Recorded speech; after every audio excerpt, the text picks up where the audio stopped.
Wow, ang sipag naman ni Asin. Dami namang hugasin. Sarap naman pakainin ng pakainin itong batang to.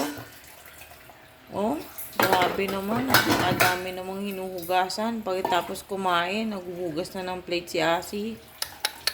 Very good. Thank you, Asi.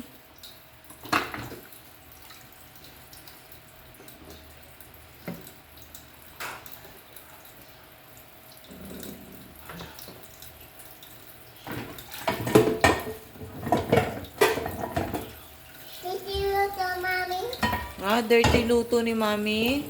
Grabe naman, napaka-dirty pala ng luto ni Mami. Ang galing maghugas ng plato, sobrang sipag.